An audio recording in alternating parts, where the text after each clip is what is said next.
in a health club. And it's real easy. That when you look at what healthcare is costing, Right. and how people are trying to address those needs. Our daughter-in-law out in Peoria, Illinois, she works for a company based out of Chicago. She gets a certificate every year for $250 to be applied for membership in a healthcare. Oh, come on. A health club. The only criteria is she has to demonstrate by going to a physician Right. that she's falling within the parameters of going to a physician, seeking health care, preventative health care, and they give her a certificate for $250. That is tremendous. To stay in a health club. Mm-hmm. Conway Medical Center has put a huge investment into this wellness and Yeah, fitness look center. look at this place. I hope folks will come out just to check it out. It's incredible. They should, and the direct benefit to the hospital is several. Obviously, you have folks engaged here in a wellness center. Right.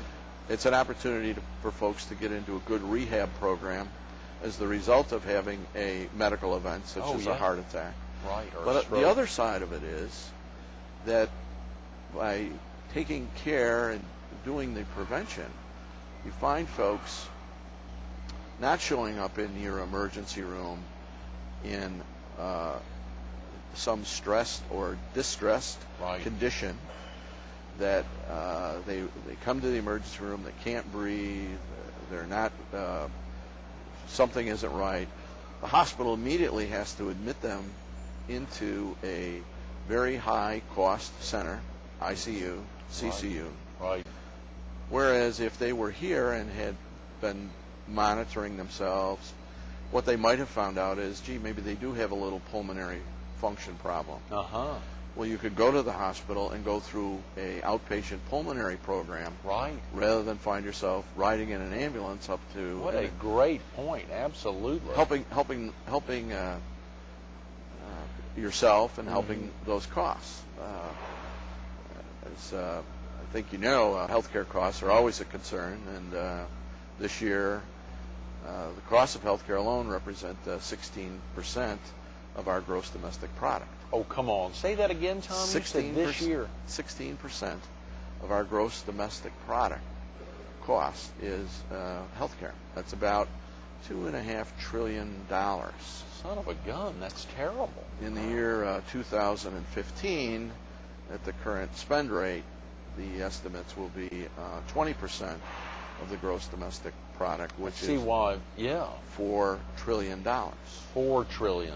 Son of a gun. You can see why something like American Healthcare Solutions, very important role there to try to help keep those costs down. Well, it's an important role for us, and we believe that we are making a difference. And quite honestly, if we don't make a difference, we're not going to continue to do this. Right. That's how strongly we feel about it. We bring a high level of responsibility, integrity to what we do, and as a direct result, want to see that we have made a difference in those communities that we serve.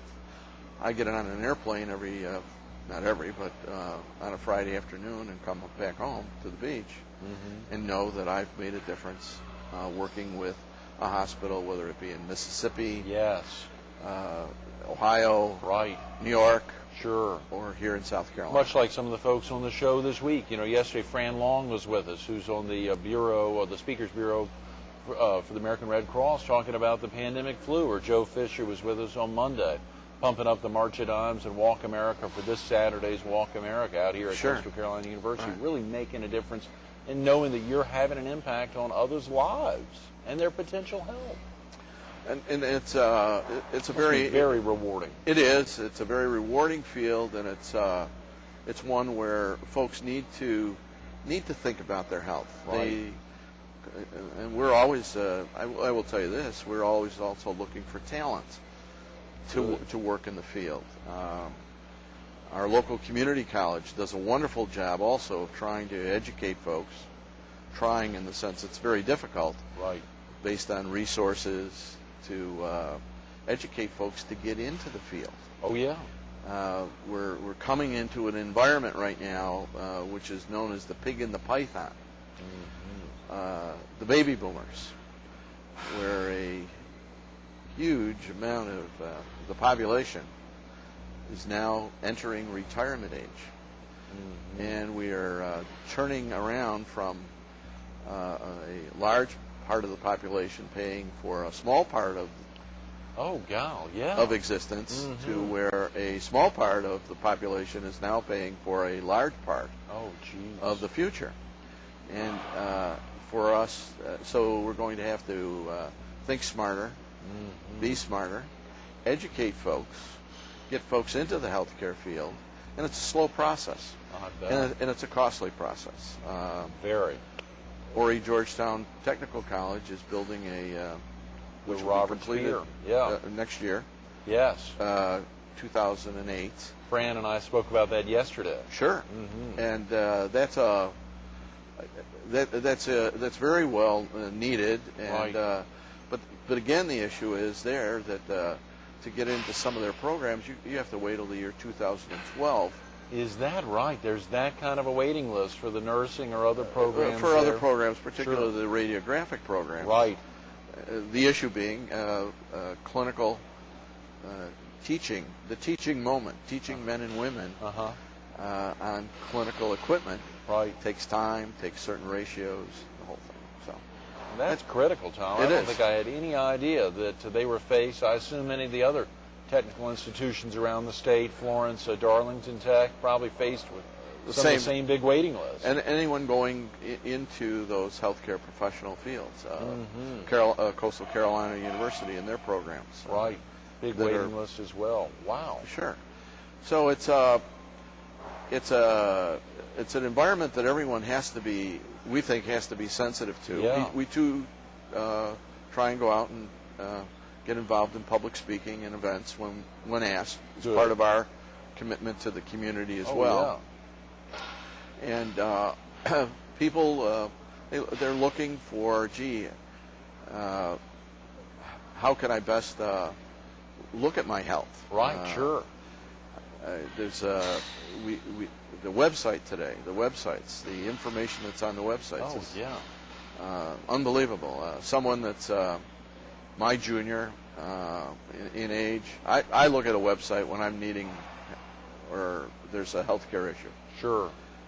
You look at the young men and women like our son Jim, who's here in Myrtle Beach. Yeah, I was about to ask. Of course, we hadn't talked about your family. You mentioned that you and the family were coming down since '77, and you talked about your daughter-in-law in Peoria. Right. We've just got a couple of minutes, Tom. Go ahead and. Well, I got Jim. Jim is an attorney here in the Myrtle Beach area. Right. He came down in 1996, the spring of '96. Yes. As a matter of fact, we've had Jim on the show before. Right. On Carolina People. I don't know if you got to see that. It was a couple of years ago. He was also the power of attorney and power of attorney in the Myrtle Beach Area Business Journal, a superstar guy. Right. And he has an identical twin brother. Is that right? It's a little scary. There's another Tom Feldman in hospital administration. And Where is he? He's in Peoria. He's with the Methodist Health System in Peoria, Illinois. Tremendous. Wow. And our daughter is in Longwood, Florida. And our daughter, Chris. Yes. And her husband, Steve, and our two grandchildren. Oh, so you and Georgiana have two grandchildren. We have two grandchildren. And they're in Florida. They're in Florida. Kira, thankfully on the East Coast, yes. Kira and Jack. And last week, Wednesday, Kira was 5. And we're going down to see her soon. I love it, yeah. That'll be great. That is wonderful. So, but those age group, our sons and daughter, when there is a need for health care, they're out on the website first. Right. And that's so important. Speaking of that, does American Healthcare Solutions have a website, Tom? We do. And we have a website that focuses on our business, obviously. Right, but sure. Our CEO, Jan Jennings, actually has a blog. Is that right? On the site, and certainly if you go to www.americanhs.com. Okay, sure. And then look at Jan Jennings' blog, you'll see articles pertaining to healthcare and issues that he has addressed that I think are of interest to folks reading about their health. Good. So it works out real well. That's fantastic. Thank you so much for being with us this Frank, morning, thank Tom. you. I really we've appreciate run out it. of time. No, Absolutely. that's great, and enjoyed the opportunity. Great having Thanks. you here. Just relax a second. Right. Stay tuned to more Carolina People with Tom Feldman and American Healthcare Solutions coming up next. Babies are in a crisis. You know, we ran out of time. We didn't get to address some of those critical issues, the indigent issues in healthcare. We didn't have time to talk about clearly some of the big things you could be doing to help keep healthcare costs down, just things that you could do on your own. We didn't even get to highlight Tom's Master's in Health Administration from Trinity University out there in Texas. We did, though, get to hear him talk about that very critical figure, 16% of our gross domestic product right now, 16%, about $2.5 trillion being allocated or associated with healthcare. You heard him talk about that very startling figure. $4 trillion, or about 20% of our gross domestic product, will be associated with healthcare costs in the year 2015. One of the things Tom mentioned just a second ago is that 59% of these costs are being borne by Medicare, Medicaid, and other government-sponsored programs. How are we going to cover that in the future? These are critical issues right now. It's folks like Tom and the other 40 folks there associated with American Healthcare Solutions that are working to make a difference every day, as well as the incredible number, 239 volunteers out here at Conway Medical Center that were honored last Thursday for the 42,000 hours of service. Stay tuned. More coming up this week on Carolina People.